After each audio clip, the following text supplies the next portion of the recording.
신앙은 불가능합니다.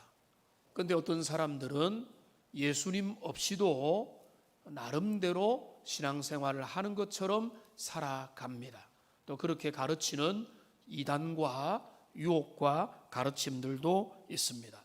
그리스도 없는 기독교, 이거는 어불성설인데 그리스도 없는 기독교 생활을 큰 문제의식 없이 살아가는 사람들도 있기 때문에 우리가 그것을 크게 두려워해야 되는 것입니다. 예수님 없이 생각하고 행동하고 선택하고 결정하고 우리의 삶 또 미래와 많은 것들에 있어서 주님과 별로 관계없이 우리가 산다면 그리스도 없는 기독교의 삶을 여러분 살아가고 있다라고 말할 수 있는 것입니다. 그리스도 없는 기독교는 존재할 수 없고, 만일 존재한다면 그거는 거짓 기독교 신앙이 되는 것입니다. 우리가 복음에 대해서 요즘에 몇 주에 걸쳐서 살펴봤습니다. 복음은 자유다. 이 자유를 누가 가져다 줍니까? 우리 예수님 그리스도께서 우리에게 자유를 가져다 주십니다. 복음은 만남이다. 의미 있고 복된 그 만남의 주인공이 누굽니까? 누구를 만나야 됩니까? 그리스도 예수를 만나야 돼요. 우리의 인생을 변화시킬 분은 그리스도 예수 그분이기 때문에 그렇습니다. 복음은 은혜다. 복음은 은혜다라고 할 때 그 은혜는 누구 안에서 가능한 겁니까? 그리스도 예수 그분 안에서 가능한 것입니다. 우리에게 진정한 자유도, 그 은혜도, 우리의 삶을 의미 있게 하는 것도 오직 예수 그리스도 안에서 가능하다는 사실을 우리가 잊지 말아야 됩니다. 그래서 오늘 설교 제목은 복음은 그리스도다라고 하는 그런 제목인 것입니다. 그러니까 우리가 믿음의 길을 걸어가면서 예수님을 제대로 모른다면 여러분 신앙생활 제대로 못하고 있는 것이 될 수밖에 없습니다. 복음이 그리스도 예수라면 그거는 어떤 의미에서 그런가? 저는 크게 두 가지로 여러분에게 말씀드리기 원합니다. 먼저 첫째는 구속사의 중심이 예수 그리스도이십니다. 구속사, 화면에 제목을 띄워주세요. 구속사의 중심 되신 그리스도십니다. 구속사라는 건 뭔가 하면 이 세상의 모든 역사 세계사는 세속사입니다. 그런데 그와 대비되어서 하나님의 구원의 역사가 드러난 게 구속사입니다. 그러면은 이 그리스도 예수는 구원 역사의 중심이 되시는 겁니다. 그러면 우리가 믿고 있는 것은, 너희들이 뭘 믿느냐 하면은 우리가 하나님을 믿고 예수를 믿고 성령님을 믿지만은 결국 우리가 믿는 것은 뭔가 하면 성경 66권에 나타난 하나님의 계시된 진리를 우리가 믿고 있는 거 아닙니까? 그러면 이 성경 66권이 뭔가 하면 한마디로 말하면 구속사의 전개 과정인 겁니다. 창세기부터 요한계시록까지 하나님의 구원의 역사가 창조, 타락, 구속, 완성이라고 하는 큰 틀에서 어떻게 펼쳐져 가는가가 드러나는 게 이제 성경 66권인데, 그 성경에 빠뜨릴 수 없는 핵심 주제가 바로 예수 그리스도이시라는 거예요. 그러니까 복음이 그리스도라는 것을 우리가 객관적으로 말하자면 구속사의 중심이 되시는 분이다. 여러분 구약 성경 66권인데 66권 성경을 두 가지로 나누면 구약과 신약입니다. 다 아시죠? 구약은 뭡니까? 옛 약속입니다. 그런데 무엇에 대한 약속입니까? 메시아, 구원자, 그리스도 하나님의 그 메시아가 올 거다라고 하는 것을 구약은 약속하는 겁니다. 가장 앞쪽에서 그게 언제부터 나타나는가 하면 창세기 3장 15절부터 복음은 나타납니다. 그분이 오셔야 된다. 그 어떻게 나타나죠? 여자의 후손이 뱀의 머리를 깨뜨릴 것이다. 이게 구원 복음의 첫 번째 등장이거든요. 거기로부터 해서 나중에 모세오경과 선지서를 여러분 다 읽어보면 거기에 뭘 그려주는가 하면 그분이 오실 것이다. 그분이 오셔야 된다. 그분이 오시면은 어떤 일이 일어날 거냐, 이런 이야기들이 구약의 전체입니다. 그러니까 우리가 성경을 읽을 때 연도, 지식, 배경 이런 거 다 중요하지만은 그 모든 것들을 통해서 우리가 읽어내야 되는 중요한 흐름은 뭔가 하면 그 오실 그분이 왜 오셔야 되고, 오시는 그분은 어떤 분이고 그분은 어떤 일을 할 것이냐, 그 흐름에 대한 이야기를 우리가 절대 놓쳐서는 안 되는 것입니다. 자, 그러면은 구약이 오실 그분에 대한 이야기고 그분을 그려주고 있다면, 지향하고 있다면, 신약은 뭡니까? 신약은 크게 여러 분류법이 있지만은 크게 두 가지로 나누면 예수님의 생애를 기록한 복음서와 그 이후의 의미를 담은 이후의 편지들로 나눌 수 있습니다. 그죠?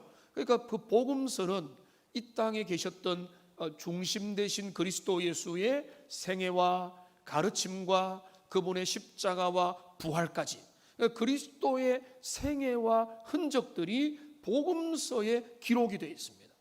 그리고 그 복음서 이후에 사도행전부터 요한계시록까지는 그분이 가르쳤던 복음과 그분이 보여줬던 그 십자가 부활의 권능의 의미가 뭐냐, 그것을 붙잡은 하나님의 사람들이 무엇을 의지해서 살아갈 거냐라고 하는 이야기가 이후의 모든 것으로 채워지는 겁니다.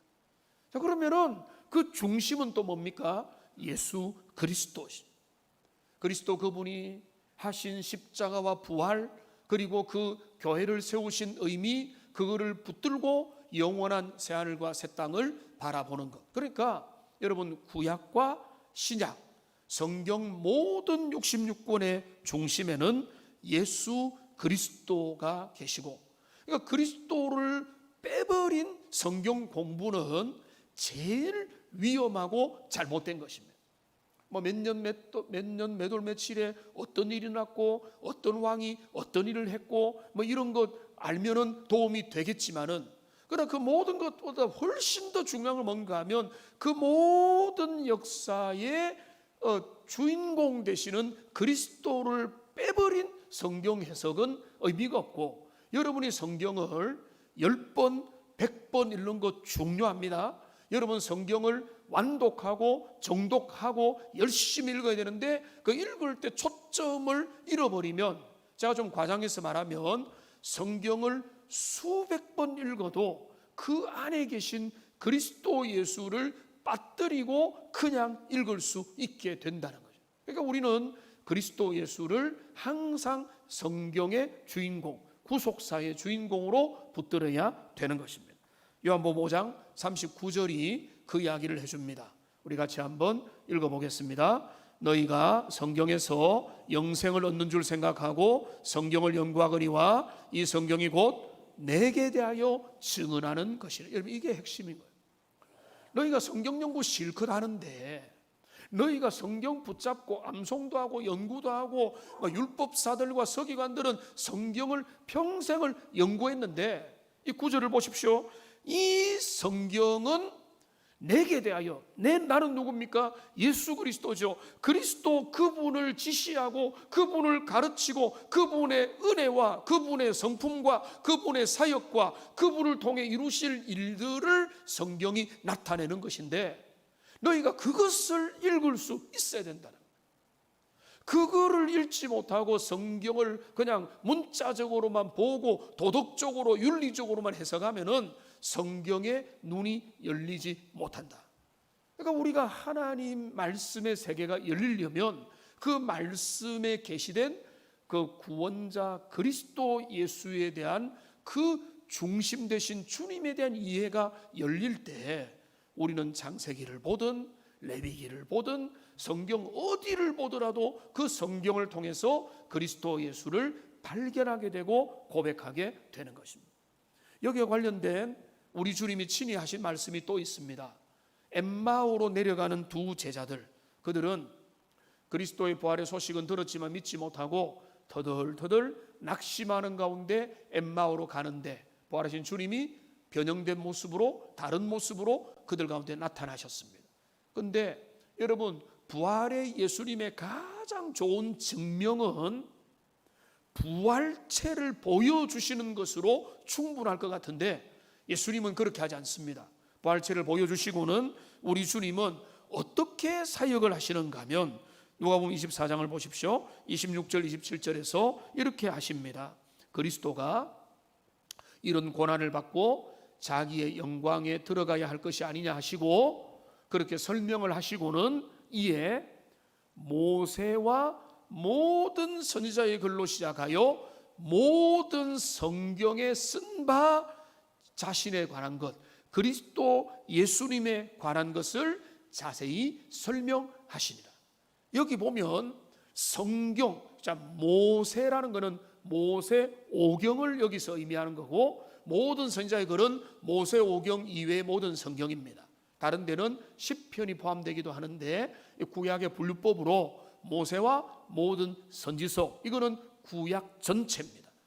구약 전체를 통해서 예수님은 두 낙심한 제자들에게 뭘 설명해 주는가 하면 그 성경에 나타난 그리스도에 대한 것들을 자세히 설명을 하시는 거예요. 여러분, 자세히 설명을 받은 적이 있습니까? 구약 성경에 나타난 그리스도, 그분의 일하심과 그분의 인격과 그분의 예언과 그분의 모든 사역에 대하여 우리가 성경에서 열려야 되는 것입니다. 그러니까 우리가 우선은 복음의 중심은 그리스도라고 할 때 이거는 객관적으로 어떤 의미인가 하면은 하나님의 나타난 복음의 중심된 계시의 중심에 예수 그리스도가 계시다라고 하는 그런 객관적인 의미가 되겠습니다. 우리가 이 가을에 하나님의 말씀을 펼치고 그 말씀을 부지런히 읽어 가시기 바랍니다. 읽되 그냥 읽지 말고 여러분 도움을 얻어야 됩니다. 성경의 맥이 뚫려야 됩니다. 그냥 문자로 읽으면은 이게 뭐 탈무드인지 공자왈 맹자왈인지 성경인지 그게 큰 차이가 안 나는 거예요. 진짜 성경을 제대로 읽으려면은 그리스도 예수를 중심으로 말씀을 읽어갈 때 말씀의 맥이 열리고 맥이 열리는 순간 우리는 더 진리 안으로 더 깊이 들어가게 된다는 그런 말씀입니다. 첫째로 구속사의 중심이 그리스도 예수다. 그러니까 우리는 성경을 알아야 되고 하나님의 역사의 모든 계시를 통해서 그리스도가 그 중심에 계심을 알아야 된다. 이게 복음의 중심 되신 그리스도입니다. 또 두 번째는 이건 주관적인 겁니다. 그리고 인격적인 것이고 개인적인 것인데 예수 그리스도의 인격, 그 존재, 그분의 사람됨, 그분 그 자체가 우리의 믿음의 대상이 되는 것입니다. 그리스도 그분, 예수님 그분이 우리의 믿음의 대상이다. 그러니까 객관적으로 주인공으로 모든 구원사의 구속사의 중심 되신 그리스도를 우리가 따르고 그분에게서 많은 것들을 누려야 되는 것입니다. 우리의 신앙생활은 어떤 걸까요? 신앙생활은 저는 가능한 한 간단하게 말씀을 드리면 신앙생활은 예수님께 나와서 예수님을 믿고 따르는 겁니다. 그게 전부입니다. 예수님께 와서 예수님을 믿고 그분 안에 머물러 있는 게 신앙생활의 전부입니다. 예수님이 뭐라고 하셨습니까? 수고하고 무거운 짐진 자들아 다 내게로 오라라고 말씀하셨습니다. 예수님은 초청하십니다. 누구든지 목마르거든 내게로 오라. 내게로 와서 마셔라. 너희가 얼마 이상의 헌금을 하고 내게로 와라. 너희가 기독교 강좌 101 과정을 떼고 내게로 와라. 너희가 회개를 다 하고 난 다음에 내게로 와라. 너희가 많은 것들을 정리해 놓고 내게로 오라. 우리 주님은 그렇게 우리를, 인생을 초청하지 않습니다. 우리 주님은 어떻게 하는가 하면 모든 인생들을 있는 모습 그대로 내게로 오라고 우리 주님은 초청하시는 겁니다. 너희가 기독교 고전을 읽었느냐? 너희가 신학을 아느냐? 그러면 내게로 오라가 아니라 너희가 모르는 그 상태에서 내게로 오라고 우리 주님이 하시는 겁니다. 여러분, 그러니까 누군가 새 가족이 주님을 전혀 몰랐던 자들이 주님 앞에 오는 게 아무런 문제가 없는 겁니다. 그들은 자신의 죄 문제도 해결로 하지 못하고 담배도 피면서 술을 마시면서 인생의 문제 해결도 안 된 채로 그대로 주님 앞에 나오느냐? 여러분, 그럴 수 있는 겁니다. 우리 주님은 이런 거 정리하고 저런 거 정리하고 그 다음에 정리가 된 다음에 내게 오라가 아니라 내게로 오라. 너희 죄인들아, 너희 수고하고 무거운 짐진 자들아, 내게로 오라고 우리 주님이 요청을 하시는 겁니다. 그래서 주님께 가면 됩니다. 자, 그러면 그게 끝입니까? 주님께 내게로 오라. 주님께 가면 뭐 하는 거죠? 주님께 가서 출석도장 찍고 돌아가는 겁니까? 주님께로 가서 인사하고 멀찍이서 구경하고 그저 내가 주님의 얼굴을 봤습니다 하고 돌아가는 겁니까? 내게로 오라는 말은 내게로 와서 나와 함께 머물러 나의 가르침을 듣고 내게 배우고 내 교훈을 듣고 내 길을 따라가고 내 모습을 너희가 본받아라는 것입니다. 내게로 오라는 것은 내 제자가 되라는 것입니다. 내 안에 거하라는 것입니다. 주님의 그 모든 인격과 주님의 모든 사역과 주님의 가르침을 너희가 내게로 와서 그 모든 좋은 것들을 받아서 너희 것으로 만들으라는 의미지, 내게로 와서 얼굴 구경 한번 하고 가라. 예수님 시대에 얼마나 많은 사람이 주님께 와서 얼굴만 구경하고 돌아갔습니까? 논쟁하고 돌아갔습니까? 토론하고 돌아갔습니까? 근데 그 말은 내게로 오라는 것은 주님께로 가서 주님의 그 주님 안에 머물러 있으라라고 하는 그런 의미가 되겠습니다. 그러니까 우리가 주님께로 왔습니다. 여러분 중에는 제가 단언하건대 단 한 분도 주님께 오지 않은 자는 없어요. 왜냐하면 지금도 이 자리에 와 있으니까 주님께로 와 있다는 거예요. 그런데 주님께로 와서 뭐 하고 있느냐는 거예요. 주님께로 와서 그분의 모든 좋은 것들이 여러분에게 영향을 미치고 있는 삶을 여러분 살아가고 있느냐. 우리가 예수님께로 가면 진짜 놀라운 일이 일어나는데 어떤 일인가 하면 우리 예수님은 어떤 분이세요? 저는 이런 거 생각만 하면 너무 기분이 좋고 너무 신비합니다. 우리 주님은 골로새서 2장 3절을 보시면은 그리스도 예수 안에는, 그분 안에는 지혜와 지식의 모든 보화가 그분 안에 감추어져 있다는 거예요. 그러니까 그리스도라는 인격의 그분은 어떤 분인가 하면 한마디로 말하면 보물 창고라는 거예요. 보물 하나가 아니라 보물 창고, 그것도 아니고 엄청난 금은 보화가 가득한 그 광맥 자체가 바로 그리스도 예수 그분이라는 것입니다. 우리가 예수님의 비유 속에 이런 비유가 있습니다. 어떤 사람이 길을 지나가다가 밭을 발견했습니다. 그리고 어떤 사람은 그냥 지나갔습니다. 또 다른 사람이 길을 가다가 밭을 발견했습니다. 또 지나갔습니다. 어떤 사람은 길을 가다가 밭을 유심히 봤는데 그 밭의 가치를 발견했습니다. 그 밭 안에는 엄청난 보화가 숨겨져 있다는 것을 그가 발견을 했습니다. 발견하고 난 다음에 그가 어떻게 하죠? 조용히 집에 들어가서 자신의 모든 것들을 다 팔아가지고 그 밭을 샀다라고 기록을 했습니다. 기쁨으로 돌아가서 그 밭을 샀습니다. 왜 샀을까요? 그 가치를 발견했기 때문에 그렇습니다. 이 사람이 밭을 위해서 자신의 그 재산을 투여한 것은, 이 재산은, 이 거래는 내가 훨씬 더 유익하다고 하는 확신이 있었기 때문에 이 거래가 가능한 것. 그죠? 만일 이 사람이 이 밭 아무것도 아니네, 이 밭도 쓸모도 없네, 이 밭이 고생만 하겠네, 이 밭은 뭐 주말 농장 하면은 할까 뭐 할 것도 없겠네 라고 하는 사람이 전 재산을 팔아서 그거 구매하겠습니까?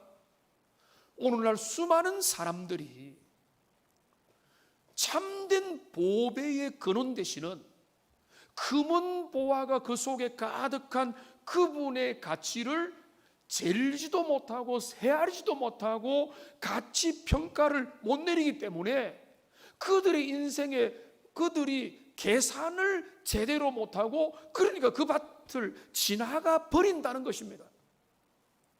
그런데 주님의 가치를 발견한 사람들은 우리 주님이 얼마나 위대하고 그분은 광맥이며 그분은 금은 보화, 모든 지혜와 지식의 보화가 그분 안에 있고 그분 안에 담겨져 있다는 것을 깨닫고 안 사람들은 내게 있는 자그마한 것들을 그분을 위해서 팔고 헌신하고 희생하는 것은 전혀 아까운 일이 아닌 계산법이 되는 거죠. 이거는 그 가치를 아느냐 모르냐의 문제라는 거예요. 그러니까 그리스도 예수가 얼마나 존귀한 분이고 이 세상에 그 누구도 잴 수 없는 분이라는 것들을 알고 깨닫고 경험한 사람은 누가 뭐래도 내 삶에 좋은 것을 들여서 그분을 붙잡고 그분 안에 머무르기를 당연히 선택을 하는 것입니다. 그러니까 그런데 오늘 비유도 마찬가지예요. 오늘 우리가 읽었던 이 비유에 보면은 포도나무와 가지의 비유입니다. 이 비유는 너무 쉽고 너무 즉각적으로 우리를 이해시키는 그런 비유입니다. 그런데 여기 비유는 분명히 설명을 합니다. 예수님이 포도나무고 믿는 너희는 가지라고 설명을 합니다. 그러면서 뭐라고 합니까? 너희는 내 안에 거하라, 내가 너희 안에 거한다. 너희가 내 안에 거해서 가지가 포도나무에 붙어 있으면 너희는 많은 열매를 맺을 수 있다. 자, 그러면은 가지된 우리가 포도나무에 붙어 있으면 어떤 일이 일어나죠? 포도나무가 줄 수 있는 모든 좋은 것들이 같은 원리입니다. 포도나무의 자양분과 그 본질과 생명력과 DNA와 그 모든 가능성의 본질이 포도나무의 원줄기 속에 있는데, 거기에 붙기만 하면 이 성령의 역사로 신비한 은혜로 이 접붙임이 되면은 붙어 있으면 원 포도나무에 있는 모든 좋은 것들이 그 가지에게로 이어진다는 겁니다. 포도나무에 있는 좋은 것들이 가지에 영양분을 제공하고, 그래서 그 가지가 자라나고 가지에서 이제는 드디어 잎이 나고 열매를 맺으며 아주 풍성하게 결실하게 되는 것. 이게 오늘 본문이 말하는 비밀인 것입니다. 그러니까 여기 본문에서 계속 말씀하는 거죠. 오늘 4절을 보십시오. 내 안에 거하라, 나도 너희 안에 거하리라. 가지가 포도나무에 붙어 있지 아니하면 스스로 열매를 맺을 수 없음 같이 너희도 내 안에 있지 아니하면 그러하리라. 내 안에 거하면, 그리스도 안에 거하면, 주님 앞에 머무르면 주님의 모든 좋은 것들이 그의 삶에, 그의 인격 속에, 그의 시간 속에, 그의 모든 환경들 속에 은혜롭게 역사를 하기 시작한다는 겁니다. 여러분, 이것을 붙잡고 이 가을에 다른 어떤 것보다 우리 주님 안에 머물러 있기를 선택하고 우리 주님 앞에 깊이 거하는 은혜가 여러분 모두에게 임하기를 주님의 이름으로 축원합니다. 여러분, 여기에서 우리가 조금 더 묵상을 이어가 보면 포도나무와 가지라고 하는 비유는 너무 선명하지만은 근데 이거를 우리와 예수님과의 관계를 연결해 보면은 쉽지 않습니다. 내가 주님 앞에 잘 붙어 있느냐, 이거를 어떻게 확인을 하느냐 말입니다. 남들은 확인하기가 좀 어렵고요. 목회자가 좀 눈으로 보고 예배 태도를 보고 삶의 자세와 저들의 모습을 보면 어느 정도 짐작은 가지만 상당히 조심스럽죠. 여러분 본인들도 헷갈리잖아요. 내가 주님 앞에 거하는 삶이 이 포도나무와 가지는 뭐 위장으로 뭐 붙여놓거나 뭐 떼워놓고 뭐 이렇게 할 수도 있지만은 가지가 붙어 있는지 떨어져 있는지는 너무나 우리가 구별이 딱 되는데 내가 하나님의 은혜 가운데 그리스도 안에 온전히 잘 거하고 있는지 거하고 있지 않은지는 사실은 우리가 객관적으로 눈에 보이는 그런 표지는 잘 없다는 겁니다. 그러면 이 비유를 우리 주님이 한 단계 더 풀어주는 장면에서 우리는 중요한 유익을 얻을 수가 있습니다. 여러분 본문 7절을 보시면은 주님이 이렇게 말씀합니다. 너희가 내 안에 거하고 그 다음에 뭐라고 하죠? 내 뭐죠? 내 말입니다.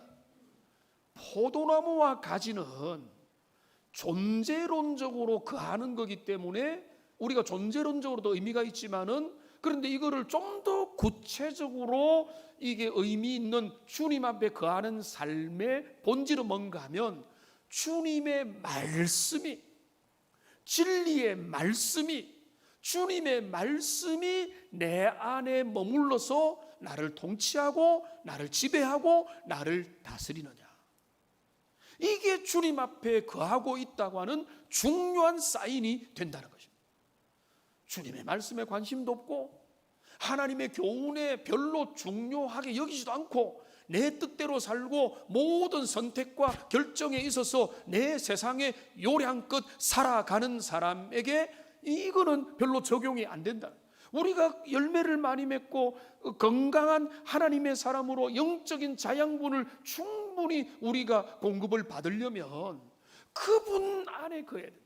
그분 안에 간다는 건 뭔가 하면 그분의 말씀 안에 가는 것이기 때문에 우리는 성경을 열고 말씀을 열고 진리를 붙들고 그 진리가 나를 붙들도록 그런 삶을 우리가 하나님 앞에 추구를 해야 되는 것입니다.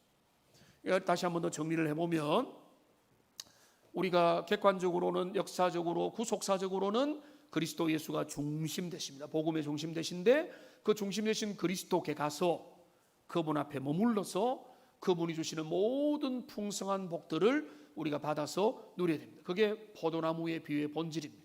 우리는 그분 앞에 접붙임을 받은 자로서 그분이 주시는 모든 좋은 것들. 그런데 여러분, 제가 여러분에게 쪽지를 하나씩 내드리면서 그분이 주시는 모든 좋은 것들이 어떤 겁니까? 라고 여러분들에게 한번 적어보려고 하면은 한 5분의 시간을 드리고 적어보려고 하면은 여러분이 한 몇 가지를 적을 수 있겠습니까? 그 그리스도 안에 거할 때 그분이 우리에게 주시는 것. 그런데 오늘 사도 바울은 이렇게 기도를 하거든요. 에베소서 1장 3절에 보면은 찬송하니로다 하나님 곧 우리 주 예수 그리스도의 아버지께서 그리스도 안에서 우리 중요한 게 그리스도 안에서 하늘에 속한 모든 신령한 복을 우리에게 주시기를 주신다 이렇게 되어 있어요. 이 구절에 보면은 그리스도 안에서 하늘에 속한 그러니까 하나님이 주실 수 있는 모든 신령한 복과 은혜를 우리에게 주시는데 모든 신령한 복과 은혜가 여러분 몇 가지로 기록될 수 있겠냐라고 하는 것입니다. 제가 설교자로서 그 고민을 여러분 대신해서 한 거 아니겠습니까? 하나님이 그리스도 안에서 우리에게 주시는 신령한 복, 영적인 복, 믿음 없는 사람들은 시시하게 여기고 뭐 그거 다 안다고 하고 하는 그 신령한 복은 도대체 얼마나 많으며 얼마나 풍성하며 얼마나 위대한 것인가를 한번 묵상을 하다가 이렇게 한번 해보기로 했습니다. 그거는 뭔가 하면 그 신령한 그리스도 안에서 하나님 우리에게 주시는 것들이 뭔지를 한번 찾아보자. 자, 그래서 어떤 작업을 이제 하는가 하면 요즘에는 이제 성경 연구 프로그램이 좋으니까 여러분도 그 프로그램 가지고 해보면 됩니다. 그리스도 안에서라고 하는 그 문장이, 그 구절이 있는 모든 본문을 찾아내는 거죠. 그 어렵지 않습니다. 검색에 그렇게 찾아내서 앞에서부터 성경 순서대로 배열을 하면은 뭐가 나타나는가 하면, 근데 그 나타나지 않는 게 있죠. 그리스도로 말미암아, 그리스도를 통하여, 그의 은혜를 인하여 대명사로 나타나는 거, 이런 거 다 여기 안 나타납니다. 우선은 단순 작업이니까 이걸 다 뺐습니다. 그러면은 그리스도 안에서 하나님이 우리에게 주시는 것들이 뭐냐를 우리가 어렴풋하게, 뭐 박사학위 논문이 아니니까 여러분과 우리가 교제하는 의미에서 그리스도 안에서 하나님이 우리 주시는 신령한 복들이 뭐냐를 쭉 찾아보니까 참 놀라운, 너무나 아름다운 것들이 많이 있다는 것을, 그 하늘에 속한 신령한 복들이 쏟아져 나올 정도로 많이 있다는 사실을 발견하게 됐는데요.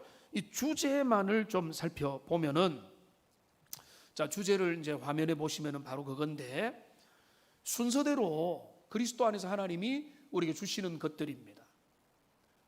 나중에 이제 다 보시면은 그리스도 안에서 하나님이 우리에게 영생을 주시고, 우리를 하나님 앞에 살아있는 존재가 되게 하시고, 그리스도 안에서 결코 정죄함이 없게 하시고, 생명의 성령의 법이 우리 가운데 역사하도록 하시고, 하나님의 사랑이 그리스도 안에서 나타나게 되고, 로마서, 갈라디아서, 에베소서에서는 우리를 한 공동체로 우리를 불러주시고, 또 그리스도 안에서 동력자가 되게 하시고 공동 상속자가 되게 하시고, 고린도서 1장 2절에는 성도가 되게 하시고 거룩하다고 하시고, 하나님의 은혜가 그리스도 안에 부어지게 하시고 우리의 삶을 얻게 하시고, 하나님의 약속이 그리스도 안에서 얼마든지 예스가 되도록 하시고, 그리스도 안에서 우리를 새로운 피조물로 만들어 주셨고, 그리스도 안에서 우리에게 자유를 주시고, 우리를 택하시고,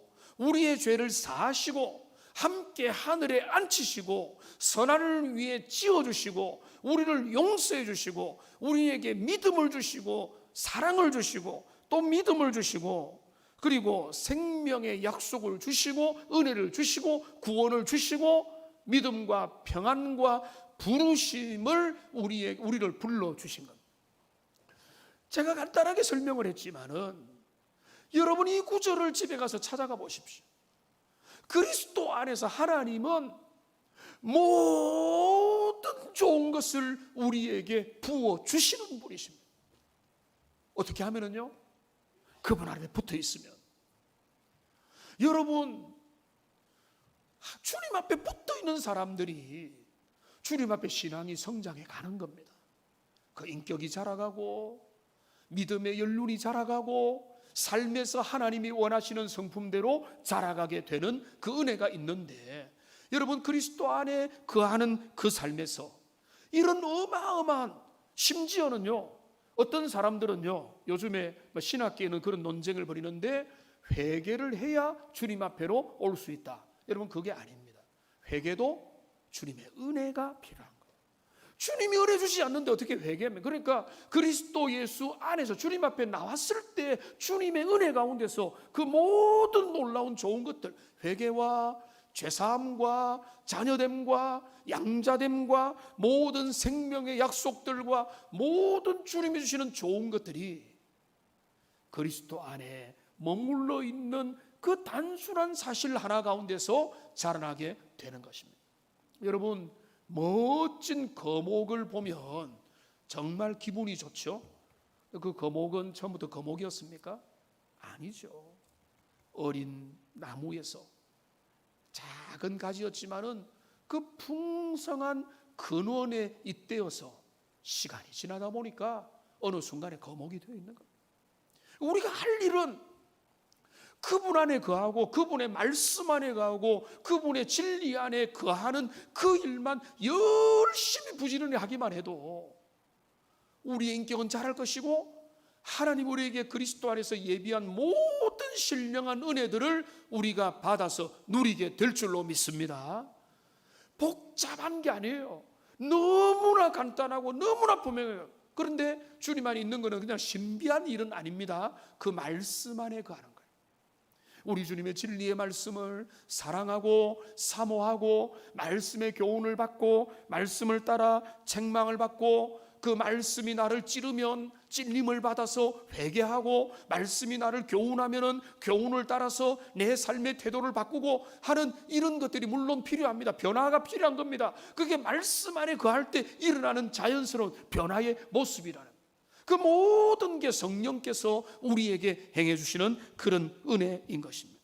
그렇기 때문에 이 가을에 이제 조만간 정말로 모든 걸 하기에 좋은 가을이라는 계절이 우리에게 이제 조만간 다가올 건데 이 가을에 여러분 다른 많은 것도 힘쓰지만은 우리 주님 앞에 머무르기를 더욱더 힘쓰는 여러분들 되시기를 주님의 이름으로 축원합니다.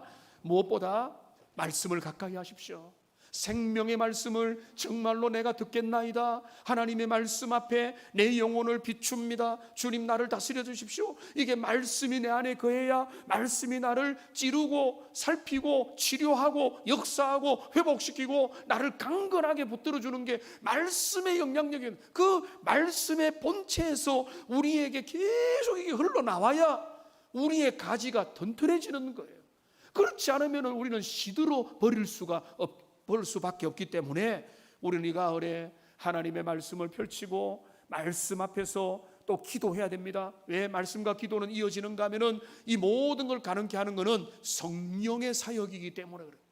그냥 우리가 객관적인 일만 하면은 자동적으로 은혜가 주어지는 게 아니고 주님의 성령께서 우리의 심령과 연합해서 하나님의 위대한 일들을 일으키시기 때문에 우리가 겸손한 마음으로 하나님의 말씀 앞에 거하고 진리 앞에 거할 때 하나님 우리에게 은혜를 주시고 주님이 주시는 그 위대한 능력들이 나타나게 되는 것입니다. 우리는 다 주님 앞에 와 있습니다. 그런데 문제는 차이는 포도나무에 가지가 붙어 있는 건 너무나 당연하지만 우리는 주님 앞에 꾸준히 그분으로부터 배우고 그분으로부터 마시며 그분이 모든 좋은 것들이 나에게 잘 흘러가고 있느냐라고 하는 것은 우리가 점검을 해야 됩니다. 주님 앞에 머물러서 주님이 주시는 좋은 것들을 모든 신령한 은혜가 우리에게 흘러넘칠 때 우리는 뭐 별다른 다른 일들을 통해서가 아니라 그분의 모든 좋은 것을 통해서 우리의 삶은 빛나게 될 것입니다. 주님 앞에 더 머무르기를 선택하고 그 일에 집중함으로 주님이 주시는 선한 아름다운 튼튼해지는 그리고 열매를 맺어가는 하나님의 복된 백성들 다 되시기를 주님의 이름으로 축원합니다. 기도하겠습니다.